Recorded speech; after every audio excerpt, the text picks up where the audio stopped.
നിലമ്പൂരിൽ രാഷ്ട്രീയ പോരാട്ടം കനക്കുന്നു. വിവാദങ്ങളും ഒന്നിനു പുറകെ ഒന്നായെത്തുന്നു. ഷാഫി പറമ്പിൽ എംപിയും രാഹുൽ മാങ്കൂട്ടത്തിൽ എംഎൽഎയും സഞ്ചരിച്ച വാഹനം ഇന്നലെ തടഞ്ഞു നിർത്തി പോലീസ് പരിശോധിച്ചതാണ് പുതിയ വിവാദങ്ങൾക്ക് തിരികൊളുത്തിയത്. ഇന്നലെ രാത്രി 10 മണിയോടെ നിലമ്പൂർ വടപ്പുറത്തായിരുന്നു വാഹനം തടഞ്ഞു നിർത്തിയുള്ള പരിശോധന. വാഹനത്തിൽ നിന്ന് ചാരനിറത്തിലുള്ള പെട്ടി പോലീസ് താഴെ ഇറക്കി. ഇതിൽ വസ്ത്രങ്ങളും പുസ്തകങ്ങളുമാണ് ഉണ്ടായിരുന്നത്. പോലീസിന്റെ ഈ നടപടിയാണ് നിലമ്പൂരിൽ പുതിയ വാക്പോരിന് വഴിതെളിച്ചത്.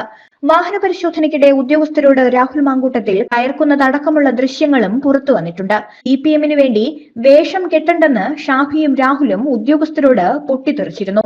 ഒറ്റ രാത്രി കൊണ്ട് എംപിയും എംഎൽഎമാരും ആയവരല്ല ഞങ്ങൾ, അവർ പെട്ടി തുറന്ന് പരിശോധിക്കട്ടെ എന്ന് ഷാഫി പറയുന്നതും ദൃശ്യങ്ങളിൽ കാണാം.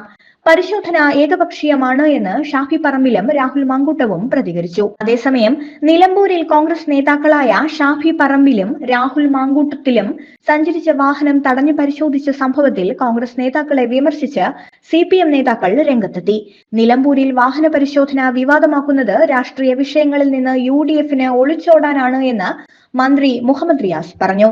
കോൺഗ്രസ് നേതാക്കളുടേത് അപക്വമായ നിലപാടാണ് എന്നും പരിശോധനയുമായി പാർട്ടികൾ സഹകരിക്കുകയാണ് വേണ്ടതെന്നും ഇടതുമുന്നണി കൺവീനർ ടി.പി. രാമകൃഷ്ണൻ പറഞ്ഞു. യുഡിഎഫിന് വോട്ട് ചെയ്യുന്നവരിൽ പലരും മതരാഷ്ട്രവാദത്തിന് എതിരാണ് എന്ന് റിയാസ് ചൂണ്ടിക്കാട്ടി. എം.കെ. മുനീർ എവിടെ? ജമാഅത്തെ ഇസ്ലാമിക്ക് നല്ലകുട്ടി സർട്ടിഫിക്കറ്റ് നൽകിയ വി.ഡി. സതീശന്റെ നിലപാടിൽ മുനീറിന്റെ മറുപടി എന്താണ്? പെൻഷൻ വാങ്ങുന്നവരെ മോശമാക്കി ചിത്രീകരിക്കുകയല്ലേ ചെയ്തത്? അതിൽ കുടിശ്ശിക വരുത്തിയത് ആരാണ് എന്ന് മനസ്സിലായില്ലേ? അപകടങ്ങളുടെ ആഘോഷ കമ്മിറ്റിയാണ് പ്രതിപക്ഷം. പക്വമായ നിലപാട് പ്രതിപക്ഷം എടുക്കണം. കനകൂലു സിദ്ധാന്തമാണ് കോൺഗ്രസ് പിന്തുടരുന്നത്. അവർ എഴുതി കൊടുക്കുന്ന തയ്യാറാക്കിയ തിരക്കഥയനുസരിച്ചാണ് ഇവർ പല പരിപാടികളും നടത്തുന്നത്. മുഹമ്മദ് റിയാസ് കുറ്റപ്പെടുത്തി.